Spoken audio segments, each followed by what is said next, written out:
दसे चरित्रे केले नारायणे, ये दसे चरित्रे केले नारायणे, रांगता गोधने राखिताही, हे सोंग साजिले या रूपे अनंते, पुढेही बहुत करणे आहे तुका म्हणे, धर्म संस्थापने केला नारायणी अवतार, माझी वाणी तुझे वर्णी गुणनाम, ऐसे देई प्रेम काही कळा, पांडुरंगा करू प्रथम पांडुरंगा करू प्रथम, पांडुरंगा करू प्रथम नमन, पांडुरंगा करू प्रथम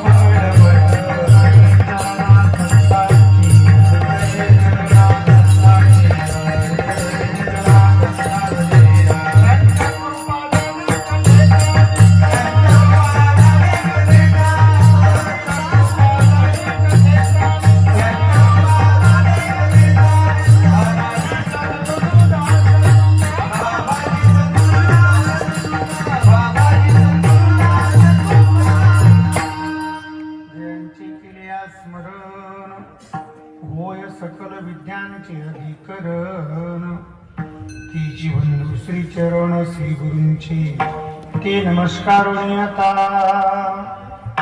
शुक्लां ब्रह्म विचार सार परमां माद्यां जगद्व्यापिनीं,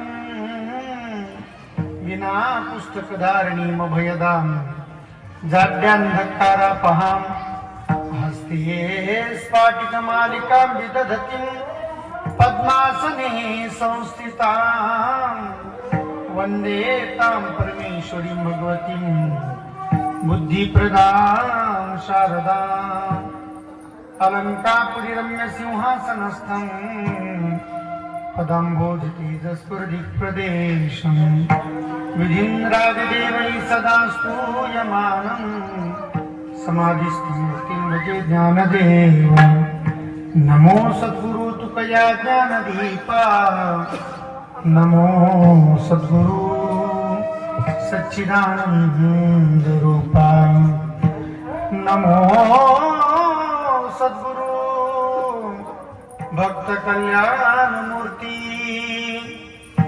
नमो सद्गुरु भास्करा पूर्ण कीर्ती, येयो येयो येयो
समर्था संजीवयत्तकील शक्तिधर स्वधामा अन्यांशास्तचरण श्रवणत्वगादिं प्राणान्नमो भगवते पुरुषाय तुभ्यं प्राणान्नमो भगवते पुरुषाय तुभ्यं चरित्र ते उच्चारावे केले देवे गोकुळी किंवा ये दसे चरित्र केले नारायणी रांगता गोधने राखीत आहे माझी वाणी तुझी वर्णी गुणनाम पैसे देई प्रेम काही कळा चराचरामध्ये व्यापून उरलेला भगवान परमात्मा संपूर्ण जगताची उत्पत्ती स्थिती आणि लय ज्याच्या हातात आहे असा असणारा पंढरीधीश परमात्मा आणि त्याच परमात्म्याचे अपरोक्षत्वाने ज्ञान करून देणारी सकल संत मांदियाळी त्यामध्ये विशेषतः साधकांचे मायबाप योग्यांची माऊली ज्ञान्यांचे राजे असणारे कैवल्य साम्राज्य चक्रवर्ती सम्राट विश्वमौली ज्ञानोबाराय आणि त्याच ज्ञानोबारांना अगदी जवळचे अगदी निकटचे असणारे जगमान्य संत संतमान्य संत देवमान्य संत जगद्गुरु जगद्वंद्य ज्ञानेश प्रिय तुकोबाराय विठ्ठला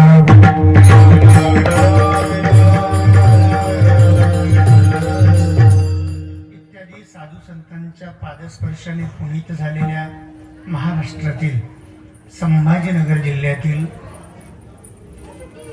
छोटस म्हणजे सिल्लोड तालुक्यातील छोटस पळशी नावाचं हे ग्राम नुसती पळशी नाही बरं वारकऱ्यांची पळशी आणि या ग्रामामध्ये गेल्या अनेक वर्षापासून संत शिरोमणी सावता महाराज यांच्या पुण्यतिथी उत्सवाच्या निमित्ताने हा सप्ताहाचा कार्यक्रम आणि या सप्ताहामध्ये आजच्या शेवटचं पुष्प गुंफण्याचा योग माझ्या वाट्याला आला हे माझ्या जीवनातील परम सौभाग्य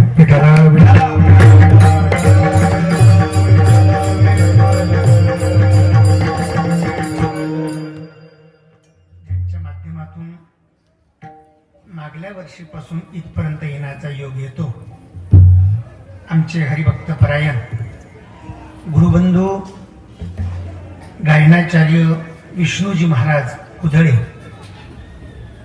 तसेच आपल्या गावातील सर्व परमार्थ प्रेमी मंडळी नाविन्यपूर्वक आमचे गुरुजी असेल बंडोपंत असेल ही सर्व मंडळी आमचे राजू महाराज दादा असतील आणि त्यातही भर पडली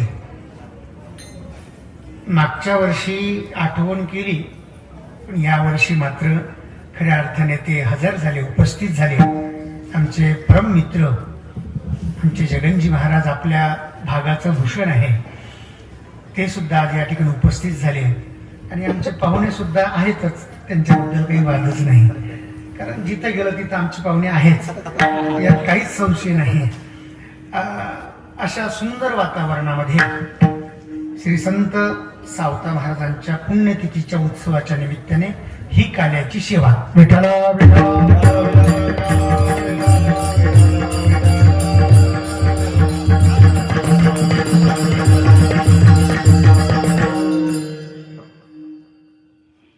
या संपूर्ण महाराष्ट्रात फिरत असताना मला अशा ठिकाणी जास्त तारखा आहेत की ज्या ठिकाणी पाऊसच पडत नाही ज्या ठिकाणी पावसाचा दुष्काळ असतो त्या ठिकाणी पानगुळे महाराजांना जास्त पाचारण करण्यात येतं पण मागल्याही वर्षी तुम्हाला माहिती आहे की पाऊस पडल्यामुळे आपण मंदिरामध्ये कीर्तन केलं होतं पण यावर्षी काही घाबरू नका कारण मी त्याला सांगून आलो की या वर्षी तरी मला आमचं कीर्तन बाहेर होऊ दे आणि म्हणून तो काही पडणार नाही कारण आपल्या आडनावाचा तो प्रभाव असतो बरं असं होण्याचं कारण म्हणजे पान बुडे आमचा आणि पावसाचा जवळचा संबंध आहे पण असो या सुंदर वातावरणामध्ये सावता महाराजांची ही पुण्यतिथी सावता महाराजांच्या बाबतीमध्ये जर बोलायचं झालं तर महाराजांनी आपल्या जीवनामध्ये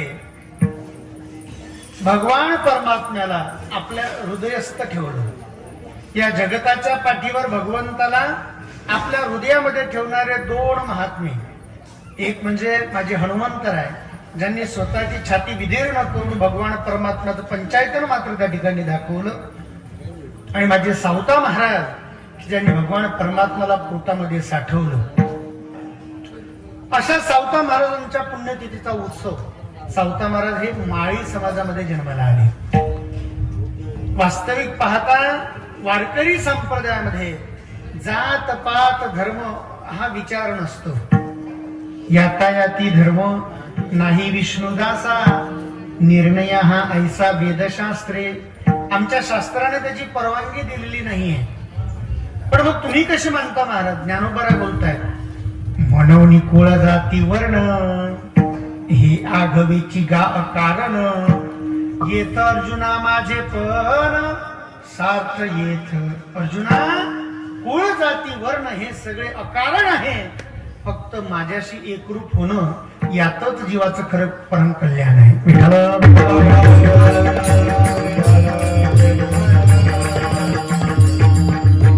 जातीपातीचा उल्लेख का केला जातो?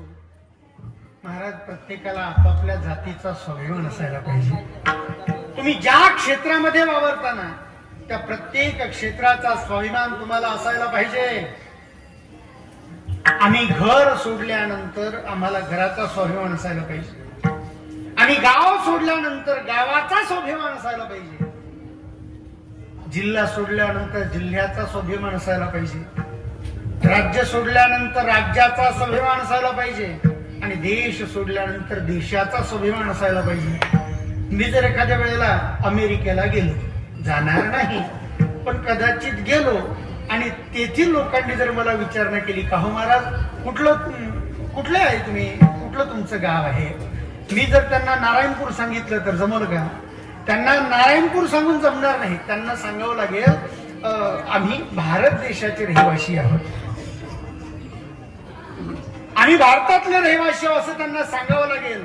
अर्थातच महाराज बाहेर देशात गेल्यानंतर देशाचा स्वाभिमान, तद्वतच प्रत्येकाने आपल्या थोडा आवाज कमी करा म्हणा तिकडे, प्रत्येकाने आपापल्या जातीचा सुद्धा स्वाभिमान असायला पाहिजे. आमच्या साधू संतांनी प्रत्येकाने आपापली जात सांगितली. जगद्गुरु तुकोबरायांच्याकडे बघा, तुकोबराय बोलतायत, बरे झाले देवा कुणबी केलो, नाहीतरी दंभे असतो मेलो.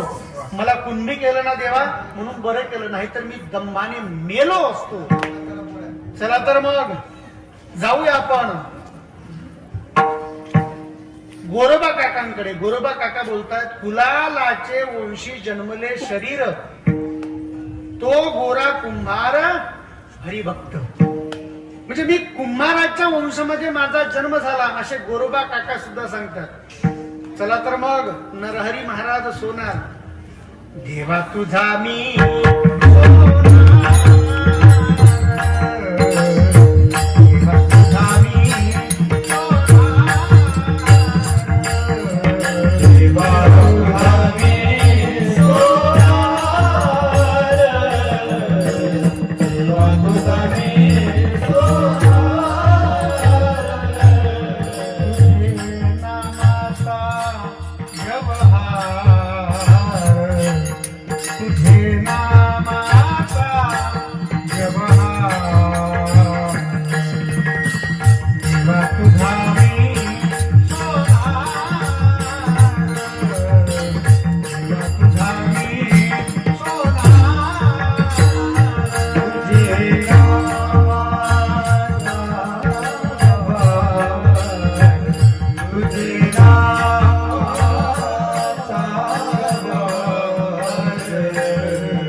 कोण आहे?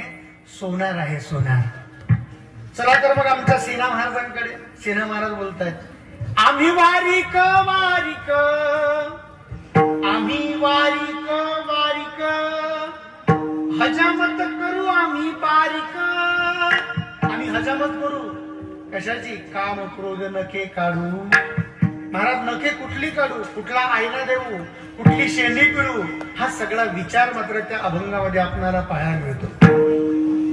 अर्थातच या साधू संतांनी आपापल्या जातीचा स्वाभिमान सांगितला. तद्वतच माझ्या सावता महाराजांनी सुद्धा आपल्या जातीचा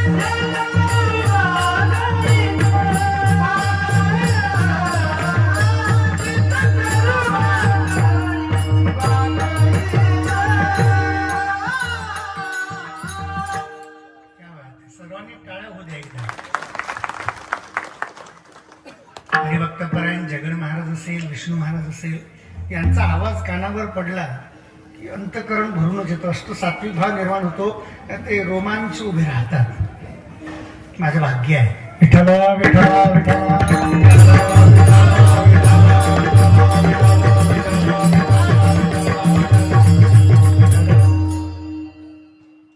आणि असे असणारे सावता महाराज जे म्हणतात की आम्ही बागायत अशा प्रकारची शेती करू. संपूर्ण महाराष्ट्रातले जे साधू संत आहे त्या साधू संतांच्या दिंड्या पंढरपूरला जातात, पण पांडुरंग परमात्म्याची दिंडी मात्र स्वतः अरण्य या गावी जातोय. याचा अर्थ असा की भगवान परमात्म्याकडे जाण्याची गरज नाही. भगवान परमात्माच मात्र सावता महाराजांच्या घरी येतात. एवढा मोठा विशेष ज्यांच्या जीवनामध्ये आहे असे असणारे सावता महाराज आणि त्यांच्या पुण्यतिथी उत्सवाच्या जे प्रेमाचा सागर आहे. सावता सागर प्रेमाचे आगर. प्रेमाचा आगर का म्हटलं त्यांना? कारण त्यांच्या जीवनामध्ये प्रेम मात्र ओतंबूर भरलेलं आहे. मी अगदी थोडक्यामध्ये दोन शब्दामध्ये बोलतो आणि मात्र पुढे चालतो. महाराजांच्या शेतामध्ये मध्यभागात एक म्हसोबा होती. म्हणून महाराजांना काही अडचणी येत असेल, महाराजांनी काय केलं, ते म्हसोबा उचलले आणि अगदी शेताच्या कडेला मात्र त्यांची स्थापना केली. पण तेवढ्यात झालं काय की गावकऱ्यांचा क्रोध अनावर झाला. म्हसोबा उचलले म्हणून गावकऱ्यांनी काय केलं, गावकऱ्यांनी त्यांना मात्र वाळीत टाकल्यासारखंच केलं. म्हणजे त्यांचं शेत जाळून टाकलं, त्यांची गुरं पळवून लावली, नवे त्यांचं घर जाळून टाकलं. एवढा सगळा अन्याय त्या गावकऱ्यांनी त्यांच्यावर केला. पण मात्र ते शेवटी संत आहेत, ते शेवटी साधू आहे. साधूचं अंतःकरण अगदी मऊ आहे. मऊ मेना होनी आम्ही विष्णुदास. अगदी मऊ मेनापेक्षाही मऊ असतात. आणि म्हणून सावता महाराजांनी कुठल्याच प्रकारचा क्रोध न करता साधूची अवहेलना घडली, साधूचा दोष घडला म्हणून त्या गावावर संकट आलं, फार मोठी बिमारी कोसळली आणि त्या बिमारीतून सावरण्याकरता ते सगळे लोक मात्र देवाची प्रार्थना करू लागले. पण ज्या सावता महाराजांची अवहेलना गावाने केली होती त्याच गावाच्या संबंधाने सावता महाराजांनी स्वतःच्या पत्नीसह सर्वांचा मात्र उपचार केला. कारण महाराज हे नुसते शेतकरी नाही, महाराज हे नुसते शेतकरी नाही तर महाराज हे एक प्रकारचे वैद्य सुद्धा आहे. आणि म्हणून त्यांनी संपूर्ण गावाचा मात्र रोग बरा केला. याला म्हणतात खऱ्या अर्थाने प्रेम. म्हणजे दुसऱ्याने जरी आपल्यावर अपकार केला तरी त्याच्यावर उपकार कसा करायचा हे आम्हाला सावता महाराजांनी शिकवलं.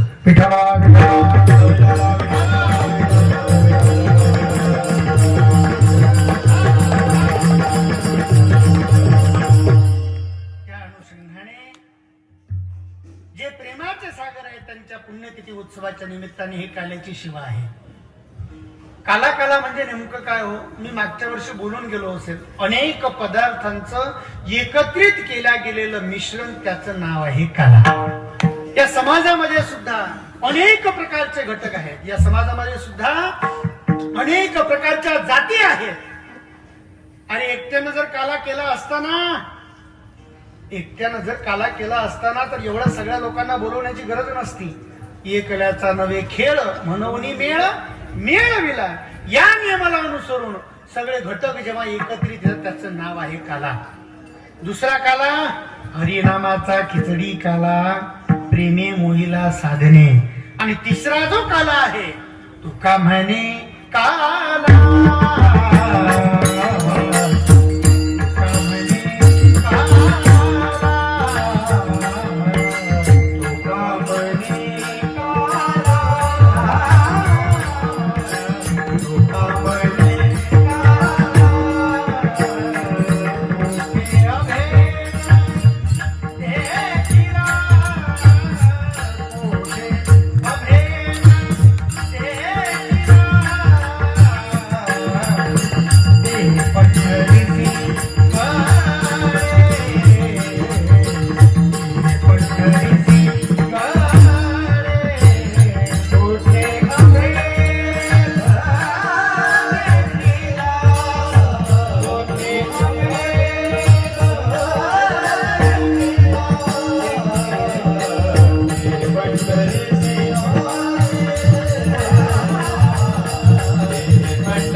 अभेदात्मक अशा प्रकारचा काला. मी तू पण जाऊ दे दूरी एकची भोंगडी पांगरुहरी. देवा मी आणि तू मात्र वेगळा नाही, आपण दोघेही एक आहोत. या नियमाला अनुसरून जो काला असतो त्या काल्याचं नाव जीव शिव ऐक्याचा काला. 3 प्रकारचे काले आहेत महाराज. काला हा प्रत्येकाच्या जीवनामध्ये घडत असतो. काला या शब्दाचा अर्थ होतो शेवट, काला या शब्दाचा अर्थ होतो आनंद, काला या शब्दाचा अर्थ होतो मोक्ष. काला या शब्दाचे अनेक अर्थ केले जातात. एखाद्याच्या जीवनाचा शेवट जर दारू पिऊन नालीमध्ये गटांगळ्या खात असेल महाराज तर तो सुद्धा त्याच्या जीवनातला कालाच आहे. पण एखाद्याच्या जीवनामध्ये जर स्वतः भगवान परमात्मा विमान घेऊन येत असेल आणि त्यांना वैकुंठाला घेऊन जात असेल हा सुद्धा त्यांच्या जीवनातला कालाच आहे.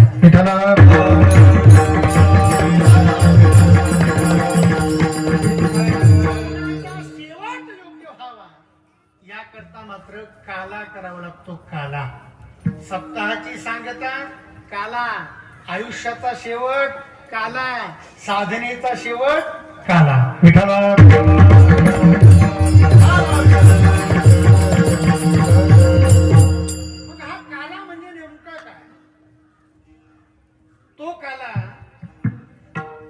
कशाला म्हणतात त्याला?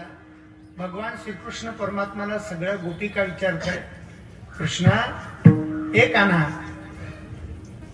जरा इतना बता दे कान्हा तेरा रंग काला क्यों. देवा एक तो तू काळा आहेस आणि काळा असून सुद्धा काला हो कर भी जग से निराला क्यों. देवा एक तर तू काळा आहेस, काळा असून सुद्धा जगाच्या वेगळा आहेस. याचं कारण काय? भगवान श्रीकृष्ण परमात्मा त्याचं गोड उत्तर देत आहेत. मैंने काली रात को जन्म लिया और काली गाय का दूध पिया, मेरी कमल भी काली है इसलिए काला हूँ. जरा इतना बता दे कान्हा तेरा रंग काला क्यों. मैंने काली रात को जन्म लिया, माझा जो जन्म झाला ना तो काळ्या रात्री झाला. रात्र काळी घागर काळी, रात्र काळी घागर काळी, यमुना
रात को जन्म लिया, माझा जो जन्म झाला ना तो काळ्या रात्रीला झाला.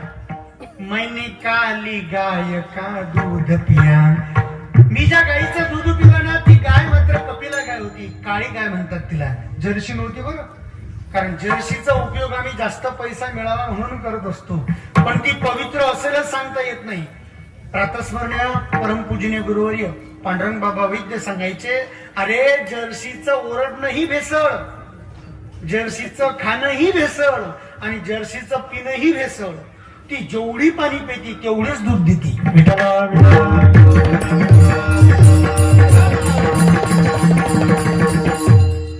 मैंने काली गाय का दूध पिया, मेरी कमली भी काली है.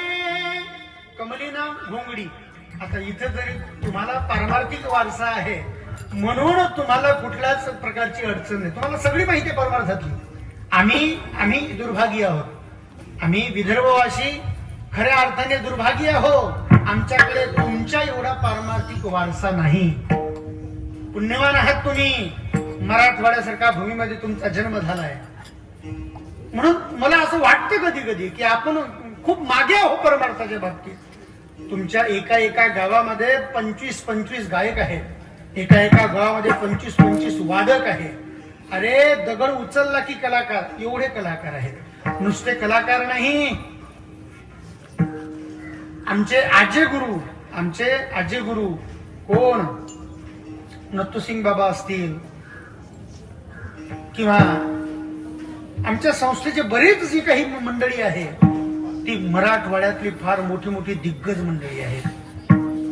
साधू सत्पुरुष सुद्धा तुमच्या भागामध्ये होऊन गेले, म्हणून खऱ्या अर्थाने तुम्ही भाग्यवानच आहात, यात काहीच संशय नाही. कीर्तना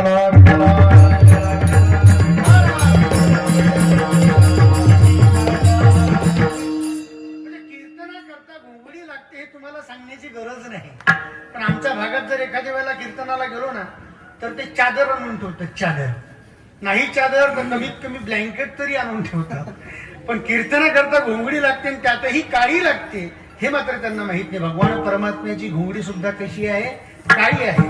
घोंगडी काय आहे, घोंगडीचं वैशिष्ट्य? घोंगडीचं वैशिष्ट्य असं आहे, असं म्हणतात की एखाद्या साधकाला साधना करायची असेल तर त्याने वाघाच्या कातळ्यावर करावी.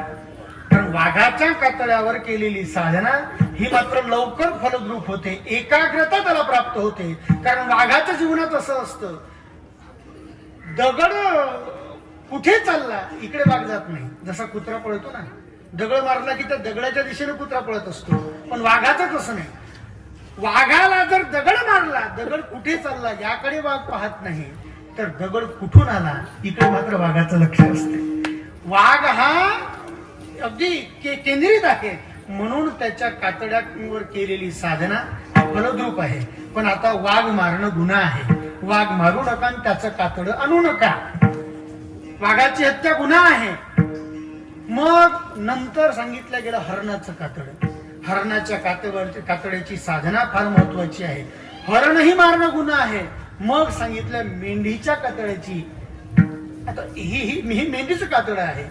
कुठलं हा जो हे जे घोंगड आहे हे मेंढीच्या बुऱ्यापासून तयार झालेलं आहे. म्हणून यावरची साधना सुद्धा चांगली असते. म्हणून भगवान परमात्म्याने ती घोंगडी धारण केली. कारण त्यांना माहित होतं पुढे चालून मात्र वाघ मारणं गुन्हा आहे, हरिण मारणं गुन्हा आहे. म्हणून लोकांना सूचना दिली देवाने, अरे तुम्ही घोंगड वापरत चला. मेरी कमली भी काली है इसलिए काला हूं. आणि म्हणून मी कसा काळा आहे. मग तुम्ही म्हणाल महाराज एखाद्याला जर सावळा रंग प्राप्त झाला असेल त्याने संकोच मानाचं काहीच कारण नाही, त्याने तो उलट आनंदी व्हायला पाहिजे. अहो पानबुडे महाराज तुम्हाला कसं गोरं बनवलं, हो विष्णू महाराज तुम्हाला कसं देवाने गोरं बनवलं, काही वशिला लावला का तुम्ही? आम्ही वशिला लावला नाही. आम्हाला का बरं सावळं बनवलं? अरे तुम्ही भाग्यवान आहात की देवाने स्वतःचा कलर मात्र तुम्हाला दिला.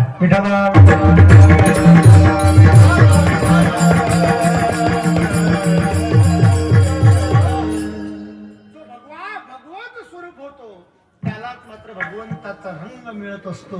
आणि म्हणून भगवान परमात्मा म्हणतात मी कसा काळा आहे. याचा अर्थ असा निघतो जगन्यता परमात्मा काळा, जगन्यता परमात्मा काळा म्हणून आजचा काला. तुम्ही म्हणाल संबंध लावला कसा? कारण काळा या शब्दाला हिंदीमध्ये म्हटला जातो काला. विठाला विठाला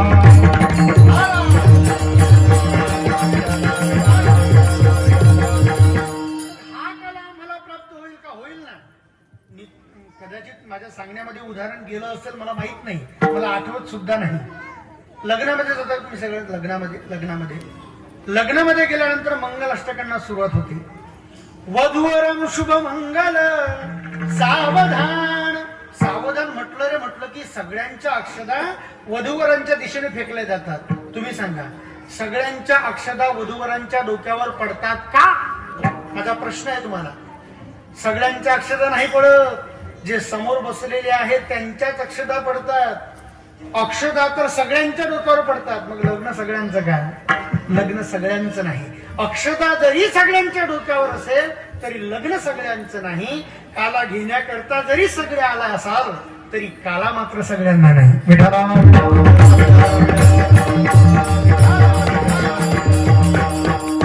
तो काला प्राप्त करून घेण्याकरता आम्हाला नेमकं काय करावं लागेल? भानुदास किती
कुछ खोना जरुरी है.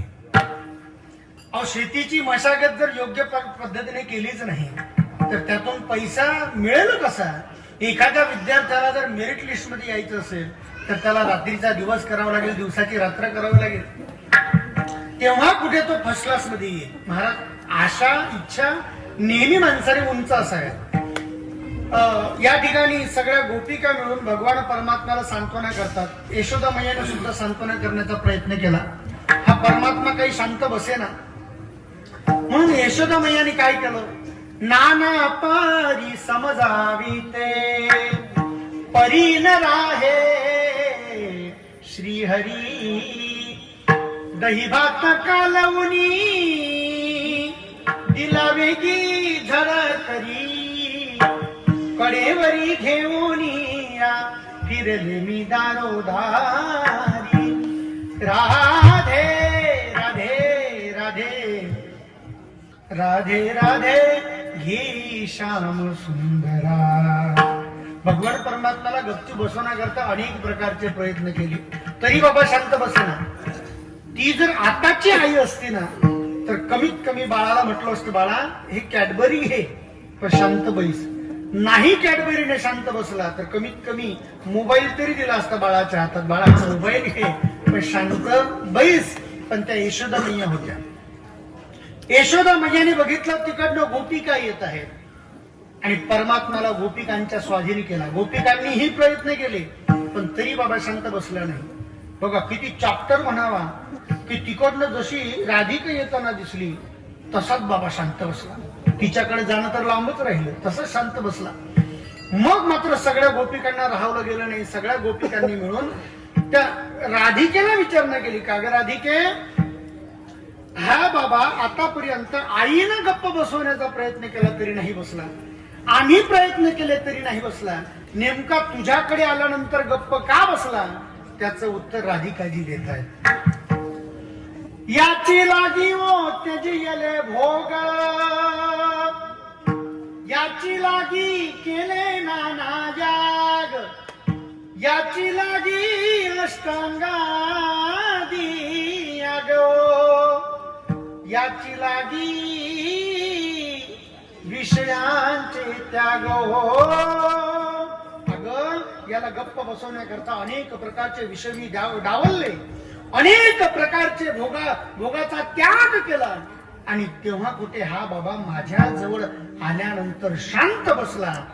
याच कारण मी जीवनामध्ये मात्र एवढ्या सगळ्या गोष्टींचा त्याग केला, काही गोष्टींचा त्याग केला, काही गोष्टींचा स्वीकार केला, आणि म्हणून तो मला खऱ्या अर्थाने प्राप्त झाला. मग आपणालाही तो प्राप्त व्हावा, तो प्रसाद प्राप्त व्हावा, त्यासाठी काय करावं लागेल? भगवान परमात्म्याचं सुंदर चरित्र श्रवण करावं लागेल. काय आहे ते चरित्र सांगतो, भजन करा. विठ्ठला विठ्ठला विठ्ठला विठ्ठला.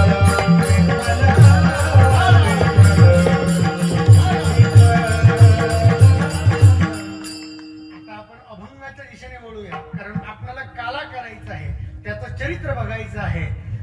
थोडा वेळ थांबून जा म्हणत आला. भगवान परमात्म्याचं या जीवनामध्ये येण्याचं जीवन उद्दिष्ट वेगळं, साधू संतांचं जीवन उद्दिष्ट वेगळं, आणि सर्वसामान्य माणसाचं जीवन उद्दिष्ट वेगळं. आता तुम्हाला पचेल रुचेल अशा भाषेत बोलण्याचा प्रयत्न करतो.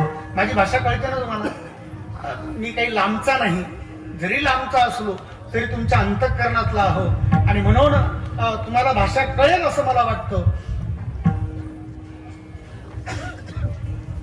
जगन्नेता परमात्मा याचा व्यवसाय वेगळा, साधू संतांचा व्यवसाय वेगळा, आणि सर्वसामान्य माणसाचा व्यवसाय वेगळा. आता परत खाली येऊन बोलतो, देवाचा धंदा वेगळा, साधू संतांचा धंदा वेगळा, आणि सर्वसामान्य माणसं काय काय धंदे करील हे मात्र सांगताच येत नाही. महाराज प्रत्येकाचा धंदा ठरलेला आहे. साधू संतांच्या धंद्याकडे जर आपण पाहतो म्हटलं, दिन रजनी हाची धंदा, गोविंदाचे पवाडे. त्यांना दिवसही कळत नाही, त्यांना रात्रही कळत नाही. न कळे दिवस की राती, अखंड लागली से ज्योती, आनंद लहरीची गती. वर्णन किती तया सुखा. भगवान परमात्माचं नामचिंतन त्यांचं कधीही बंद नसते. पांडुरंग ध्यानी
भगवान पांडुरंग परमात्मा कायम ज्यांच्या मुखात असतो, रात्रही कळत नाही दिवसही कळत नाही असे म्हणजे साधू संत, त्यांचा हा धंदा बनलेला असतो. पण भगवान परमात्म्याचा काय धंदा? भगवान परमात्म्याचा सुद्धा एकच धंदा, एकच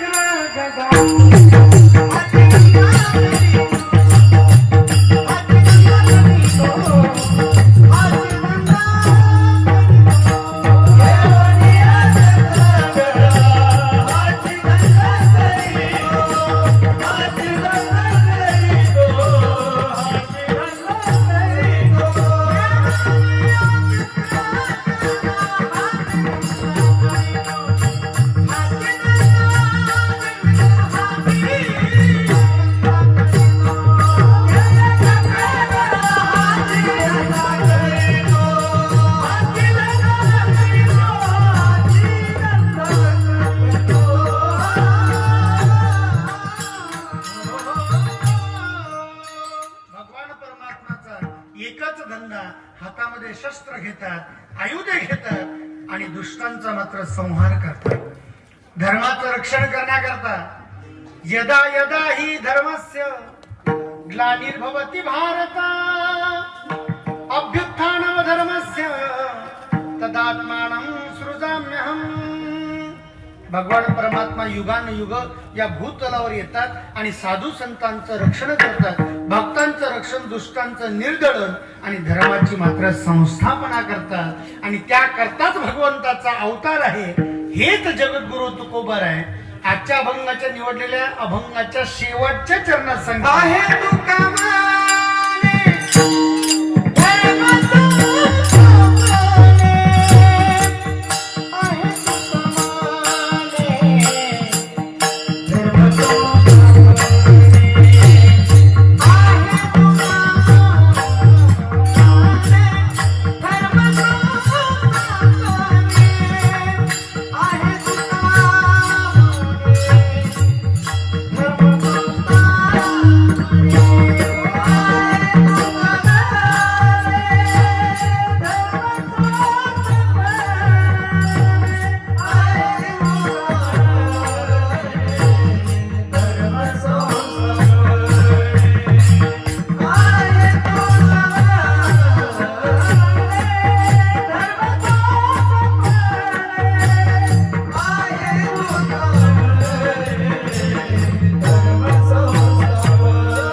आहे तुका म्हणे धर्म संस्थापने. म्हणून भगवान परमात्मा या भूतलावर येतात. भगवंताचे जे काही सवंगडी आहेत त्या सगळ्या सवंगड्यांनी भगवान परमात्म्याला डावललेलं आहे, त्याला बाजूला सारलेलं आहे. का म्हणून? कारण प्रेमामध्ये मात्र रोष निर्माण व्हावा म्हणून. प्रेम सारखं प्रेम जर करत राहिला ना तर त्या प्रेमामध्ये एखाद्या वेळेला बाधा येऊ शकते, पण त्या प्रेमामध्ये कधी कधी रोष निर्माण करता आला पाहिजे, कधी कधी भांडणही करता आली पाहिजे. ज्यांचे लग्न झाले त्यांनी लक्षात घ्या, कमीत कमी हप्त्यातून एकदा तरी भांडायला शिका. नाही पुरुषांना भांडता आलं तर महिला मंडळांनी तरी भांडायला शिका. म्हणजे कुठलं तरी कारण काढायचं, कमीत कमी चिमटा तरी घ्यायचा, पण भांडण काढायचं. भांडण उकरून काढणे. पेंड्याने कदाचित ज्ञानोबरांची ज्ञानेश्वरी वाचली असेल. रोषे प्रेम दोन वाटे पर्यंत याची. प्रेमामध्ये रोष निर्माण झाला पाहिजे.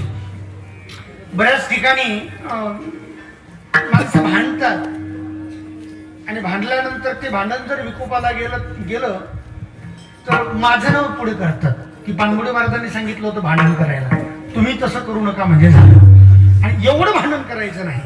महाराज भगवान परमात्मा सोबत भांडण केलं आणि भगवान परमात्माला मात्र डावललं. सगळ्या गोपाळांची एक फळी निर्माण केली, सगळ्या गोपाळांची एक संघटना निर्माण केली आणि भगवान परमात्माला सांगितलं, कान्होबा कान्होबा कान्होबा कान्होबा, आपल्या गायी मात्र तू बाजूला काढ, कारण तुझ्या गायी कशी आहे. कान्होबा ओढाळ तुझ्या गायी होत्या नव्हत्या कळंबात शिव्या देते तुझी आई. काना, तुझी आई शिव्या देते रे का? तुझी तसाच, तुझी आईही तशीच आणि तुझा बापही तसाच. कारण तुझ्या बापाचं कर्तव्य होतं, तुझ्या बापाने फेंगळ घेऊन पाठीमागे लागला माझ्या. महाराज हे सगळं भगवंताच्या बाबतीमध्ये मागचं उकरून काढताय आणि मागचं उकरून काढून मात्र देवाला मात्र बाजूला करताय, देवाला मात्र डावलताय. तेव्हा मात्र बलराम दादा सामोरं येतात. कुणीच देवाला मध्ये घ्यायला तयार नाही, कुणीच देवाला सामावून घ्यायला तयार नाही. तेव्हा बलराम दादा समोर येतात आणि बलराम दादा सांगतात, अरे या कृष्णाने काय काय लीला केल्या तुम्हाला माहिती आहे का? याच्या लीला कोणा करता? याच्या लीला फक्त धर्मा करता. याने अगासुर बगासुर मारला नको, याने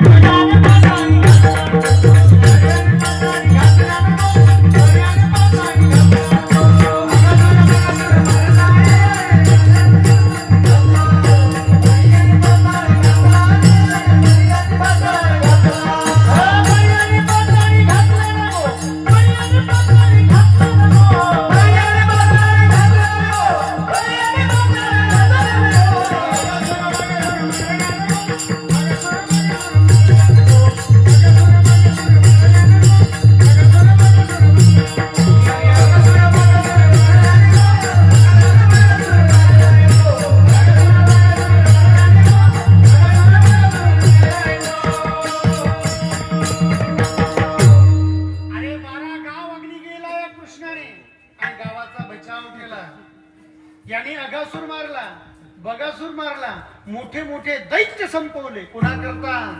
धर्मा करता. मग भगवान परमात्म्याचं कार्य हे खऱ्या अर्थाने धर्मा करता आहे आणि म्हणून त्याचं चरित्र निर्माण झालं. अभंगाचं पहिलं चरण.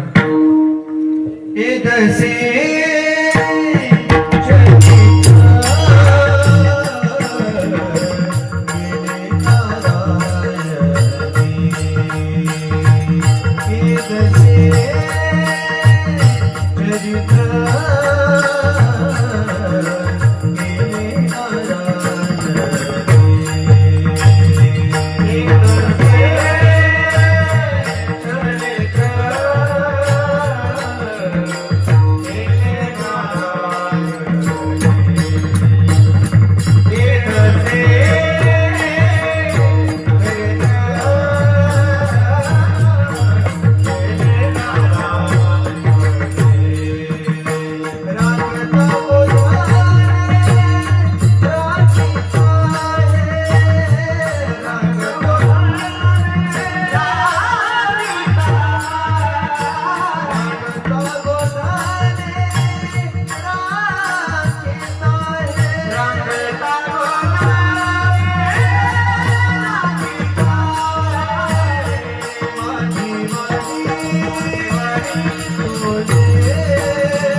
चरित्र केले नारायणे, रांगता गोधने राखिता हे. महाराज, चरित्र हे कोणाच्याही जीवनामध्ये निर्माण होत नाही. ज्याच्या जीवनामध्ये चारित्र्य आहे त्याचाच जीवनामध्ये चरित्र निर्माण होत असते. आता हे बघा, हे सफेद वस्त्र आहे. सफेद वस्त्र हा छोटासा डाग सुद्धा सहन करत नाही. छोटासा डागही त्या सफेद वस्त्राला सहन होत नाही. महाराज, सफेद वस्त्राचा डाग सुद्धा एखाद्या वेळेला धुता येईल, पण चारित्र्यावर पडलेला डाग मात्र कधीच धुता येत नाही. विठाला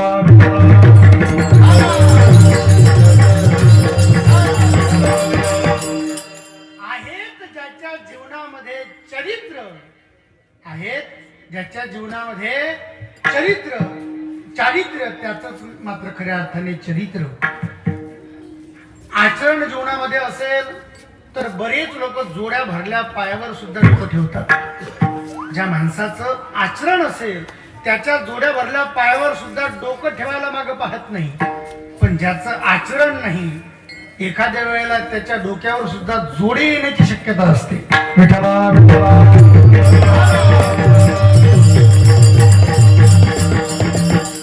चरित्र उगाच निर्माण होत नाही महाराज. चरित्र निर्माण होण्याकरता जीवनामध्ये बऱ्याच गोष्टींचा त्याग असावा लागतो. काय झालं, सगळ्या गोपिका मिळून त्या मुरलीला विचारू लागली. बासुरी, ती बासुरी जेव्हा वाजते ना, बासुरीचे अनेक अभंग, अनेक गवळणी आपल्याला पाहायला मिळतात. आपण तिकडे काही जाणार नाही, कारण ती बासुरी एकदा वाजली ना, त्या बासुरीचं महात्म्य सेना महाराज सांगतायत.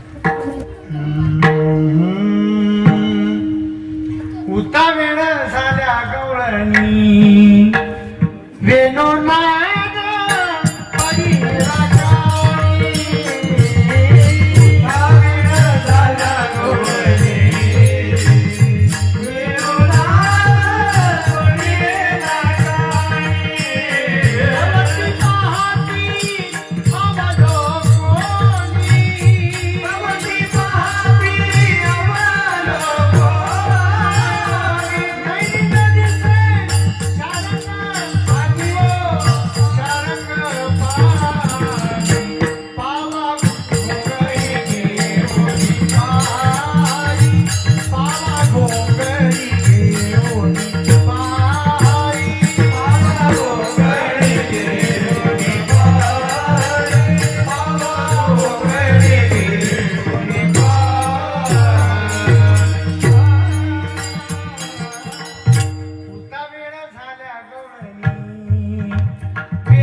सगळ्या गायी सुद्धा आपोआप वळायच्या, गायी धावून यायच्या, गवळणी धावत यायच्या. तेने गोपिका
त्या गोपिकांनी विचारणा केली त्या मुरलीला, बासुरीला, अगं मुरली, तू एवढी गोड कशी वाजतेस ग?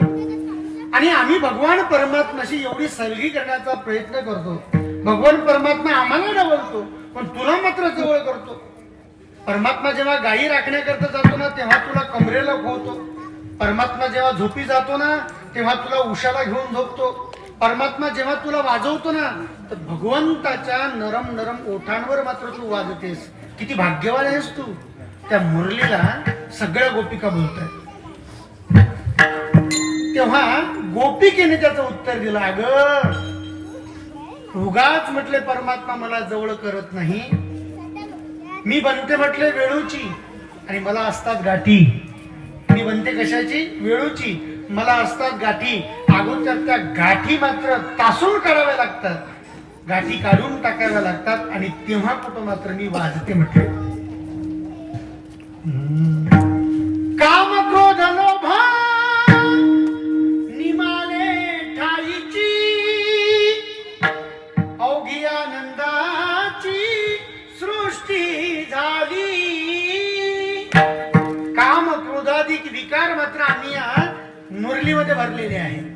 हे विकार जोपर्यंत या शरीरातून निघून जात नाही तोपर्यंत ही मुरली सुद्धा वाजू शकत नाही.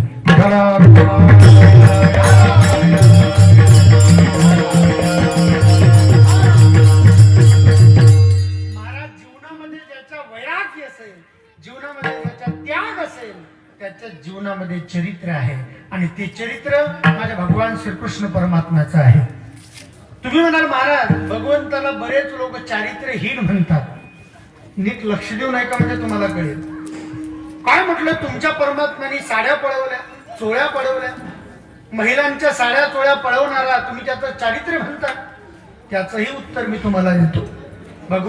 भगवान श्रीकृष्ण परमात्म्याने ज्या महिलांच्या साड्या चोळ्या पळवल्या होत्या, का पळवल्या होत्या याच्या पाठीमागचं एक कारण आहे. गंगा ही आपली माता आहे आणि त्या गंगेमध्ये नग्नावस्थेमध्ये स्नान करणं हा मात्र गुन्हा आहे, हा दोष आहे. त्या गोपिका वस्त्रे सोडून मात्र त्या ठिकाणी स्नान करत होत्या, म्हणून त्यांना अद्दल घडवण्याकरता भगवान परमात्म्याने वस्त्रे पळवली. आणि दुसरी गोष्ट, भगवान परमात्मा कपडे पळवणारा नाही. मग कसा आहे, अरे जेव्हा कपडे पळवले त्या परमात्म्याचं वय 6 वर्षाचं आहे. किती वर्षाचं? आणि 6 वर्षाच्या लेकराला काय कळतं? 6 वर्षाच्या लेकराला काहीच कळत नाही. म्हणून तो चारित्र्यहीन नाही तरी तो चारित्र्य संपन्न आहे. बरेच लोक म्हणतात मला, महाराज तुमचा देव चोर आहे. चोर हो, चोर आहे आमचा देव. काय चोरलं आमच्या देवानी? चुरा चुरा कर माखन खाया. जसं भगवान परमात्म्याने माखन चोरलं ना, तसंच माझ्या भगवान परमात्म्याने काय चोरलं माहित आहे तुम्हाला?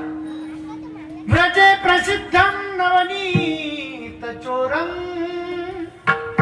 गोपागनानश्च दुकूल चोरम अनेक जन्मार्जित पाप चोरम चोराग्रगम्यम पुरुषं नमामि. माझा भगवान परमात्मा हृदय चोरतो, हृदय, आणि म्हणून तो खऱ्या अर्थाने चोर आहे. तो कोण आहे? चोर आहे, चोर.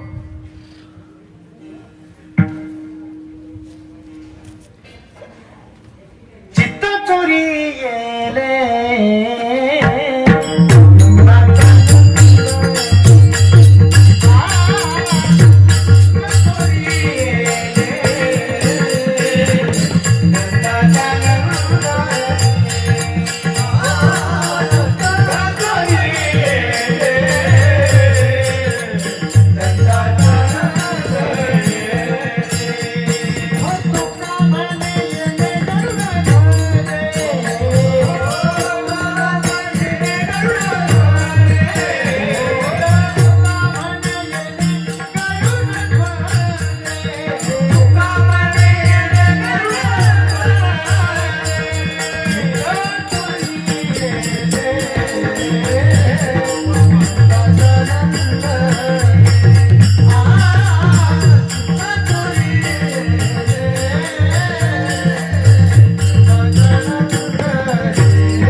देवा आमची साडी दे.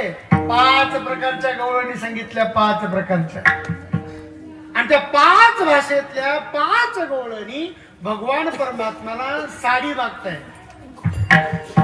मराठी गवळण देव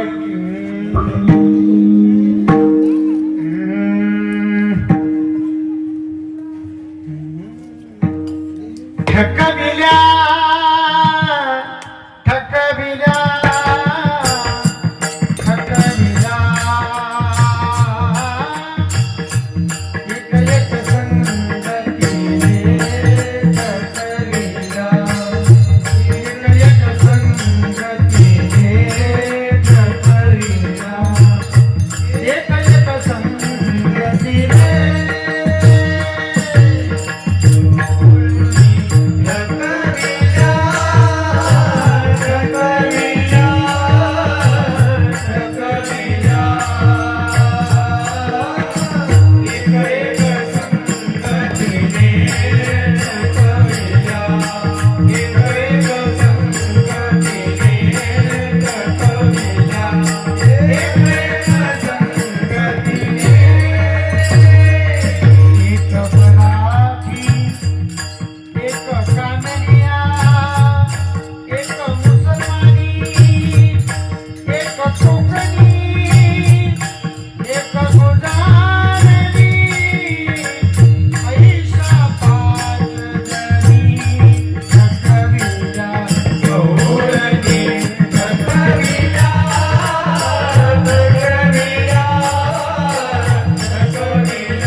भाषेतल्या गवळणीचा उल्लेख करतायत. त्यापैकी एक मराठी गवळण मी तुम्हाला सांगितली.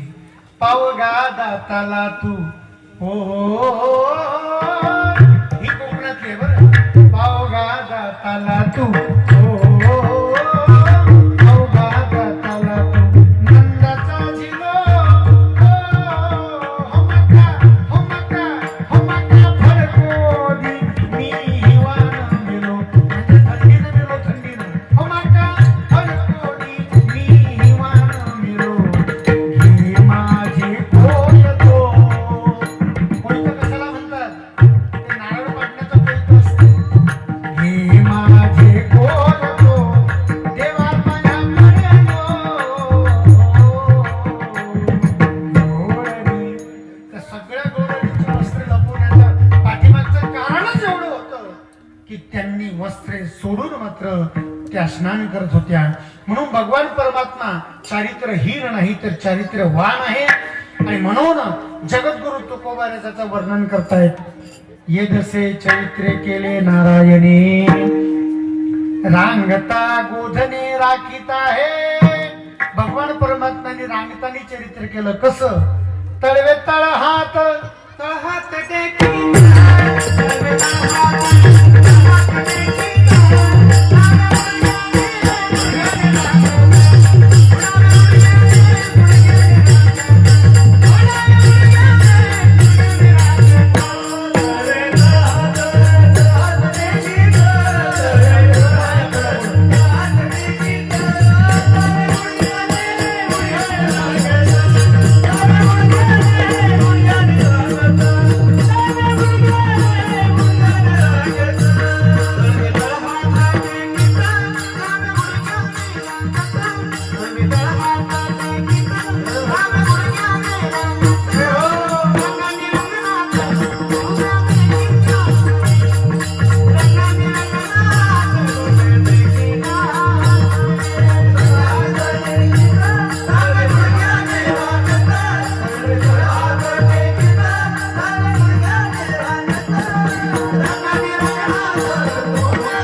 परमात्म्याने केली.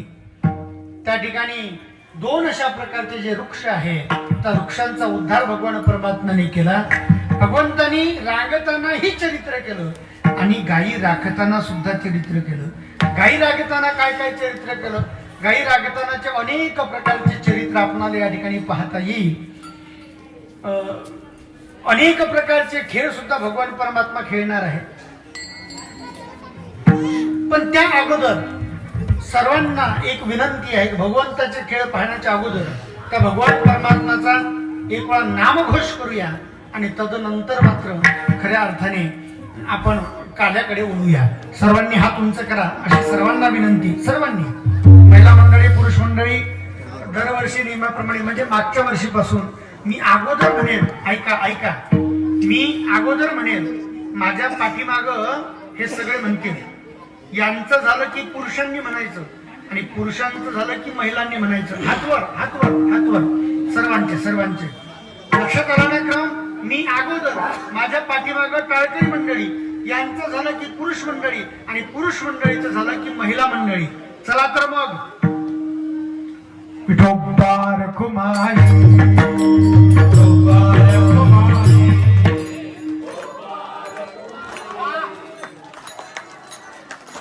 जय जय विठोबार खुमाई, विठोबार खुमाई,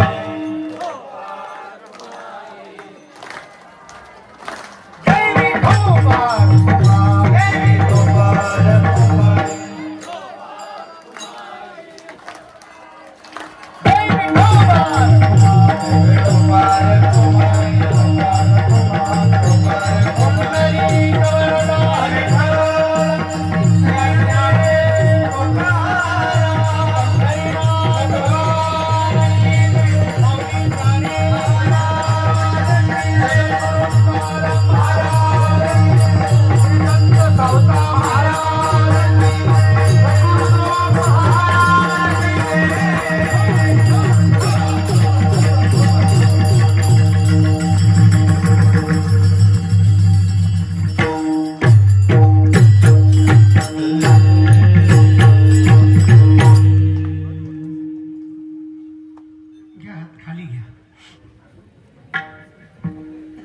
खाली घेतल्याबद्दल मंडळ आभारी आहे.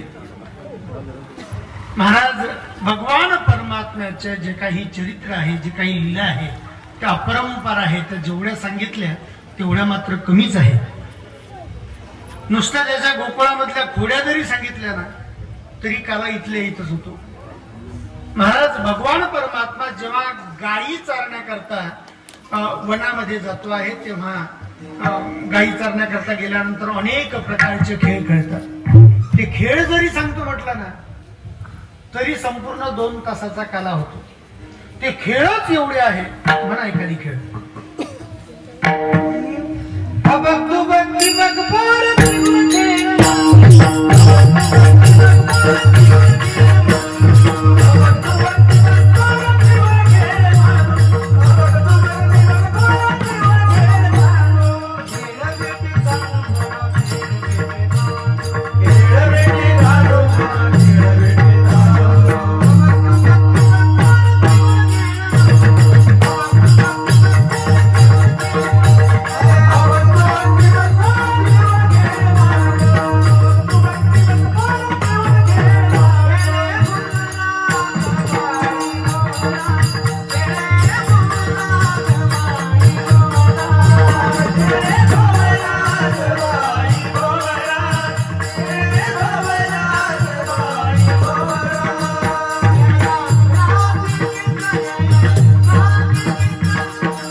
खेळ आहे.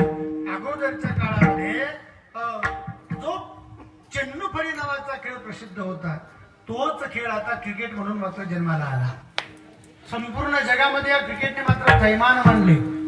महाराज, मला आठवतंय लहानपणी माझ्या गावाला एक खेळ खेळला जात होता.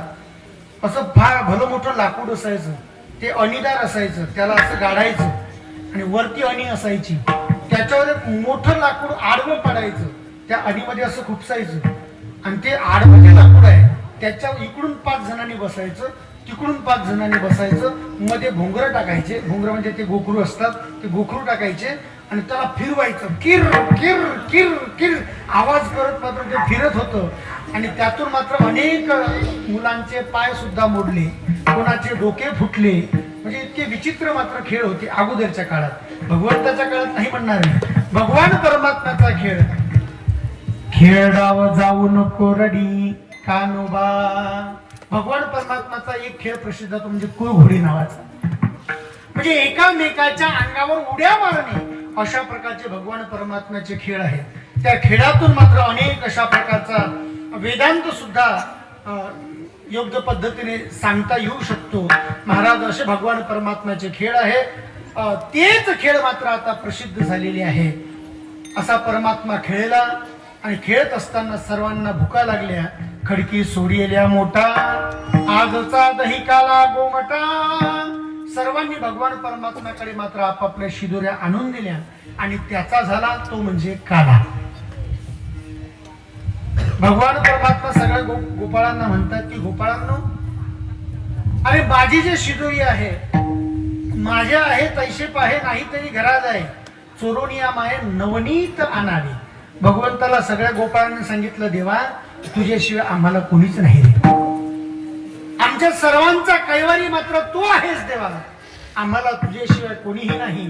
तुका म्हणे हरी माझे कोणी नाही घरी, नका करू दुरी मज पाया वेगळे. देवा आम्हाला मात्र तू वेगळा करू नकोस. सर्वांच्या शिदोऱ्या भगवान परमात्म्याने एकत्र केल्या आणि एकत्र केल्यानंतर जो निर्माण झाला त्याचं नाव आहे काला. त्या काल्याचं वर्णन शास्त्रकार करतायत. बिभ्रत वेणू जठर पटयो शृंगवेत्रे च कक्षे, वामे पानमसृण कवलं तत्फलान्निङ्गुलेषु, तिष्ठन्मध्ये स्वपरिसुरदो हासये नर्मभिः स्वये, स्वर्गे लोके निशति बुभुजे यज्ञ भूग बाल केली. गोपाल कृष्ण भगवान की ज्ञानेश्वर